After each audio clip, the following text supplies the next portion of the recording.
Hey guys, welcome back to another video. Today I will be pulling away from the championship for one video, maybe a few videos. I might be doing different sort of leagues. It'll all be the same or similar content, it'll just be different leagues in the footballing world. Today I am focusing on the Premier League and I'm doing my Premier League 2020-2021 table predictions. Now again, just like my championship table predictions, this is all my opinion. If you have your own opinions, leave them in the comments below. If you want to hate me, you can. Like I said, this is genuinely my opinion on where I think these teams will finish. So yeah, without further ado, we'll get into the video. Starting off in 20th place, I've gone with Fulham. Now, it is near enough a sort of tradition that the team that came through, that got promoted through the playoffs, majority of the time do get relegated straight away, whether it's bottom of the league or not. Obviously, Aston Villa, the season just gone, obviously they stayed up on the final day, so fair play to them. But I do think it'll happen again with Fulham. Obviously, they came. I think did they win? They came up through the playoffs last time, I believe. Yeah, they came up through the playoffs last time they were in the Premier League. They got promoted through the playoffs and went down again straight away. And they spent 100 million in the summer transfer window that season before the Premier League kicked off. I think the same will happen again. Maybe not with the amount of money spent in the window, in the transfer window, but I do think they'll go straight back down.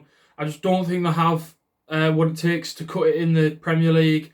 I think they're going to have to spend a few seasons in the Championship to build a proper Premier League squad to then move up with. I could be proven wrong, but I do think Fulham will go down bottom of the table.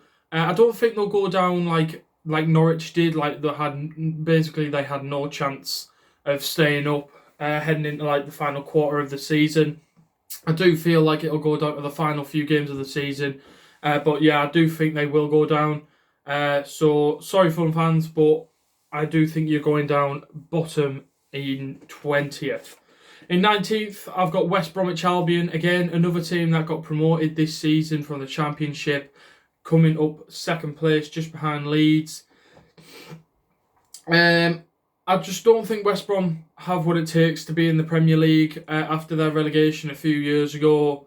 They just haven't really shown any signs of being a Premier League team once again. Obviously, what football is about these days, you need to build if you want to get promoted, if your aim is to get promoted from the Championship to the Premier League, you need to build a sort of Premier League ready squad before the Championship season kicks off, that you're going to have a Premier League starter squad in the Championship that'll take you through the Championship and then start in the Premier League and you build from there.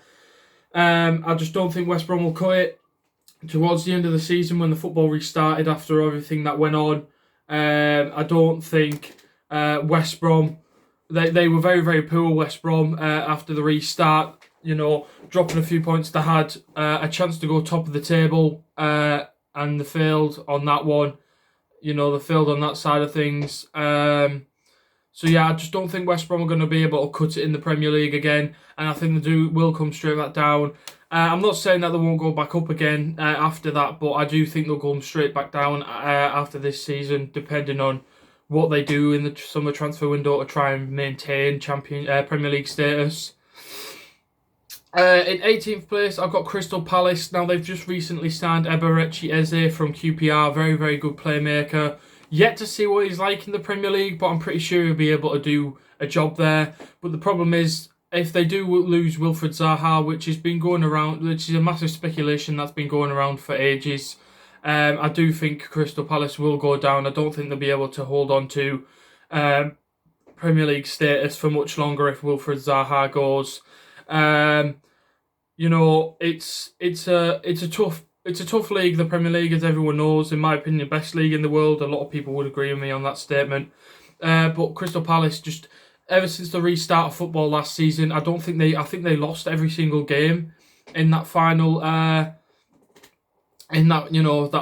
from football restarting to the end of the season, I think they lost every single game, which is relegation form for any side. They were lucky to stay up, really, because of the teams below them not doing that well either.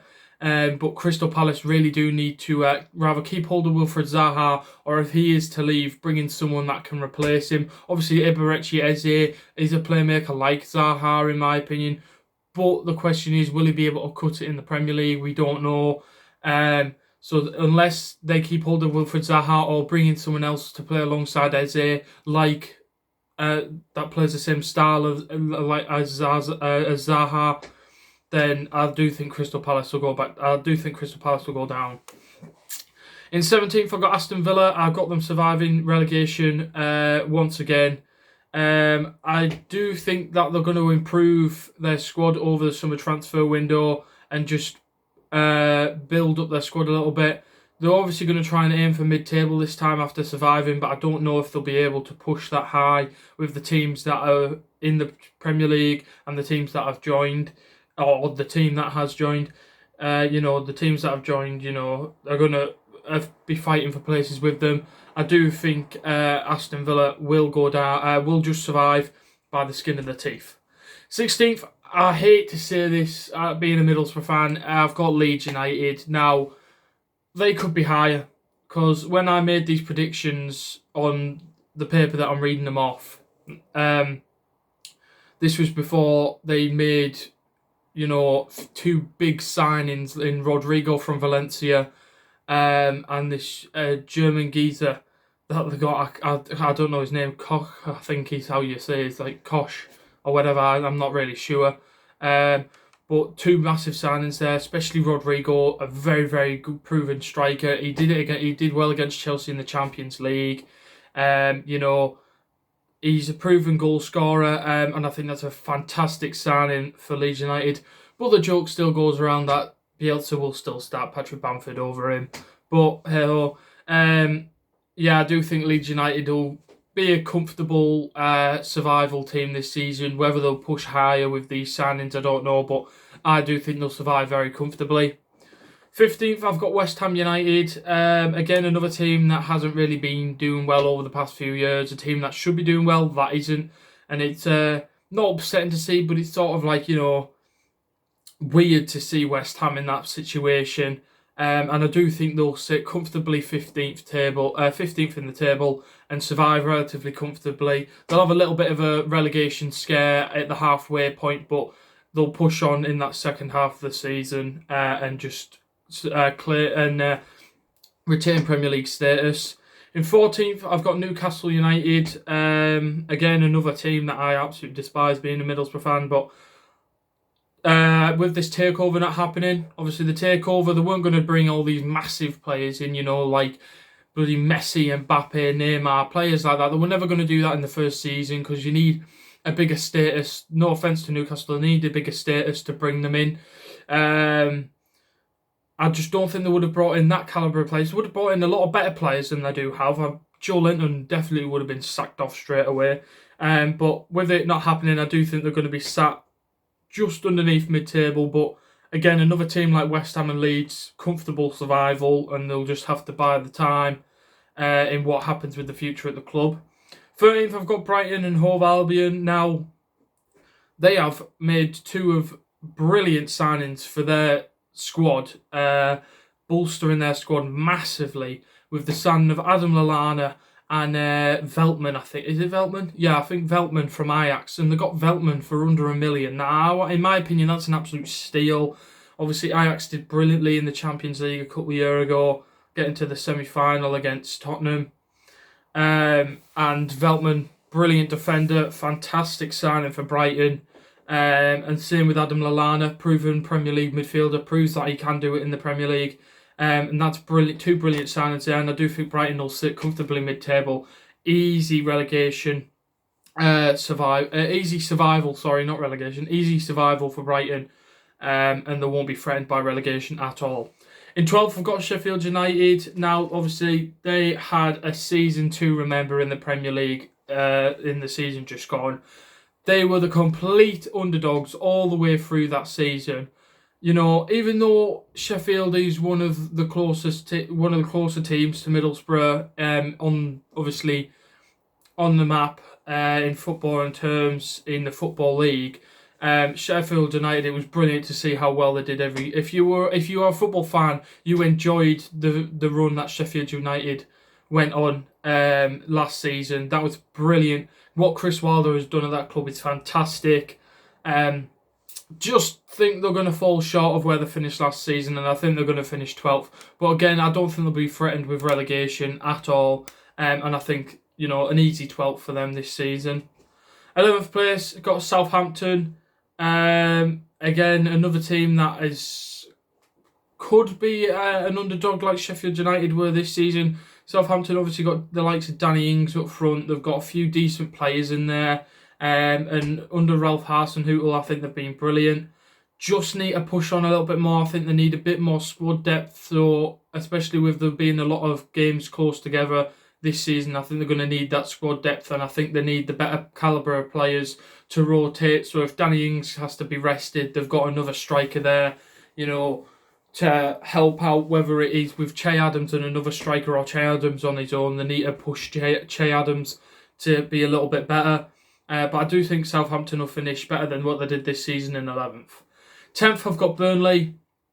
Fantastic team, Burnley, I think. Not in the style of play, just what they do. They have a solid back line. They just push forward. They get results. They grind out 1-0 results that they need to get. They always finish in a decent place. They're never really threatened by relegation. And again, I think it's going to be the same. I think it's going to be bang on mid-table for Burnley. And not really of an exciting season, not really a worrying season. Just slap bang, remain status, build from it. In 9th, I've got Everton. Again, Everton, a team last season that massively underachieved. Absolute disgraceful of a season for Everton. One to forget. They need to push on. They've got a brilliant manager in Carlo Ancelotti. I think they're going to bring in some decent signings. I think they've literally just agreed a deal with Napoli for midfielder Allen. That'll be a fantastic signing for them to sort out that creativity in the midfield. Fantastic signing that would be. And I think Everton can push on a little bit this season, but I think it's going to take a season or two under Carlo Ancelotti to build a team that's going to push for European spots. So an easy 9th for Everton. In 8th, I've got Leicester City. Again, another team that ever since they won the league, their standards have just gone up, and they keep on rising. They've got a very, very strong squad. Obviously, the likes of Soyuncu, Schmeichel, Vardy, Maddison, Damari Gray, Harvey Barnes, Tielemans, Ayoze Perez.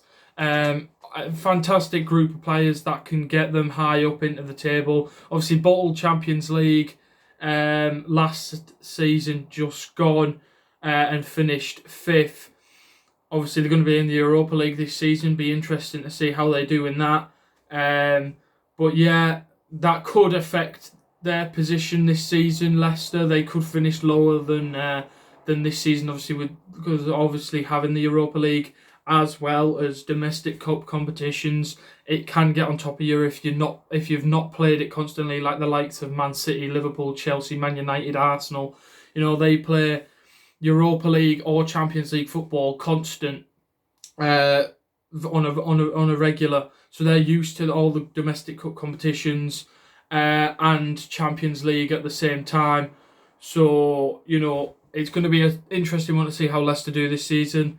In 7th, I've got Wolverhampton Wanderers. Again, a team since they got promoted to the Premier League, their standards have just gone up, have always been on the rise, and they're still going up. They're dragging it. They're bringing in players of fantastic potential, of fantastic quality. The likes of Ruben Neves, obviously. João Moutinho might be getting on a little bit, but he's still got it. Raul Jimenez, Adama Traore, what they did signing him from Middlesbrough, and what the player they've turned him into is unbelievable. Podence, Jota, the only thing is they've just let Doherty go, so that's going to leave a massive indent in their defence, in my opinion, and it's going to be a bit of a struggle. They need to get a decent defender to replace him. I think they are looking at Ainsley Maitland-Niles to replace him, which if they get him in my opinion, that would be a massive loss for Arsenal, but a massive game for Wolves. So it'll be very, very interesting, and an interesting one to see Wolves actually sign an English player instead of Portuguese. But anyway, 7th for Wolverhampton, decent season for them. Also, congratulations for Conor Cody on getting his first England senior call up. I think he'll do decent. Sixth, I've got Tottenham Hotspur. Now, an interesting one, Tottenham, because they're on the up, they're on the down. Like I just said, they've just signed Doherty from Wolves. With Jose Mourinho in, they can do very, very well. Obviously, Jose Mourinho, Premier League winning manager. He's won, 3 Premier Leagues, I think? I'm not sure. 2 or 3. They've got a decent manager in charge. They just need the players to not bottle it. Obviously the joke goes around of Tottenham buzzing when they put the pressure on, but they put the pressure on, but they can never keep it on and push teams all the way to the end to then be proud of, oh yeah, we pushed them all the way to the end and we just fell short. They need to keep it going, and there are maybe a few more signings in the window, don't know, to strengthen the squad a little bit. But Tottenham, I think they'll have a decent season this year. Fifth, I've got Arsenal. Again, another team that massively underachieved last year, finishing 8th, I believe. I think Arsenal finishing. I think they'll do a lot better this season. They have a massive squad of a lot of quality and talent.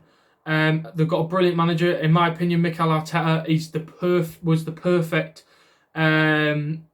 replacement for Arsenal to bring in. He's going to be a very, very successful manager, in my opinion.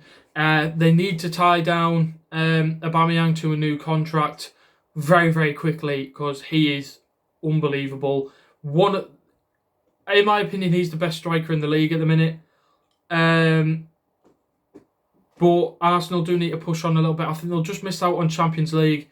They'll be going to Kazakhstan again in the Europa League, as the joke goes. But I do think Arsenal will clinch 5th very comfortably this season. Now in 4th, I put Manchester United, but being a bit interesting at Man United, no transfer activity. They've just got in contact with Donny van der Beek from Ajax, and apparently that deal is very, very close. That would be massive for their midfield. I just couldn't. That midfield next season would be brilliant. Pogba back at his best. Bruno Fernandes, overrated, maybe underrated. Don't know. I think he's in between. I don't think he's as big as the hype Man United fans give him, but I don't think he's that bad of what people actually say he is, or he's overrated. I think he's in between. I think he's just a decent player. And then Donny van der Beek as well. That midfield will be brilliant. It'll just be around them. The defence they need to sort out on. De Gea was absolutely disgraceful last season. Absolute abysmal season for David De Gea. Obviously, with what's happened with Harry Maguire, absolutely disgraceful as well. Their team is a little bit on the down at the minute. They just need to pick themselves up before the season starts, otherwise they could be in massive trouble. 3rd, I've got Chelsea. Now, obviously, it was always going to be between Man City, Liverpool and Chelsea for the top 3. It was always going to be them 3. Chelsea, there's the joke going around that they're playing career mode, and it is true. Timo Werner, Hakim Ziyech, Thiago Silva, very, very close to signing Kai Havertz, according to reports. That team is Frank Lampard, again, like Mikel Arteta, he's going to be a successful manager, in my opinion, is Frank Lampard, and the team he's building is fantastic. And then obviously, like I said, there's a lot of games close together, so they're going to need the rotation for players to have a break. They've got the youngsters there in the likes of Mason Mount, Fikayo Tomori, Reece James, Tammy Abraham. They've even got Christian Pulisic that's going to be in that team next year. Fantastic. There's going to be absolute brilliance on the pitch at Stamford Bridge this season. And they're going to be a team that I think are going to be in contention for the title. But I don't think they're going to have enough for Liverpool and Man City. 3rd place for them. Comfortable Champions League place. Now into the top 2. And in 2nd place, I've got Liverpool FC. Now, the reason I think Liverpool will just miss out on the title, the signings Man City are making, obviously being linked to Messi and it becoming a little bit more of a actual transfer that's going to happen, I don't think Liverpool are going to be able to challenge they'll be challenging with Man City. That's not what I'm saying. They'll be challenging with Man City all the way. I think it'll come down to the final game of the season where Man City will edge it. But Liverpool, they've made one signing in the transfer window, and that's a Greek left back from Olympiacos.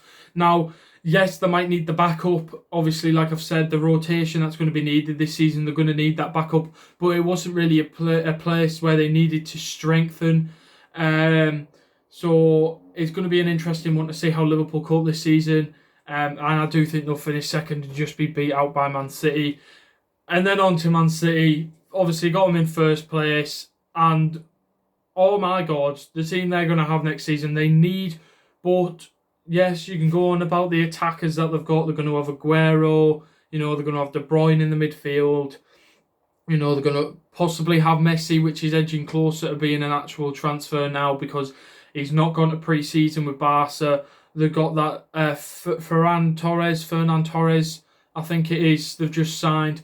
You can talk about their attack all you like, but they need to improve the defence. You cannot rely on an injury-prone Aymeric Laporte to be helped out by João Cancelo, which in my opinion was a waste of money for Man City. Kyle Walker, yeah, still decent. Angelino coming back on loan from RB Leipzig, they need to keep him. They cannot let him go. He is a brilliant left back. He's proved it. Yes, the Bundesliga is nowhere near to the level of the Premier League, but Angelino is miles better than Mendy, in my opinion.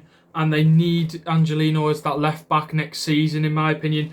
And then John Stones, don't think he's good enough to be in the Premier League this year. Not be in the Premier League. He's good enough to be in the Premier League. He's just not good enough to be in that Man City team. They need a new defender, and mainly a centre-half. They need to bring one in. Otherwise, Liverpool will pip them again, no matter what Man City's attack is. If they can't keep the goals out, it's not going to work. So yeah, I do think Man City, though, will be crowned champions. They just need that defender to be brought in, and they'll have it. Anyway, guys, that was my Premier League table predictions for next season. I hope you guys did enjoy it. Like I said, leave your predictions in the comments below of where you think your team will finish and where you think other teams will finish in the table. I really hope you enjoyed it. Leave a like if you did. Please subscribe to the channel. It would be greatly appreciated. I'll see you guys in the next video. Peace.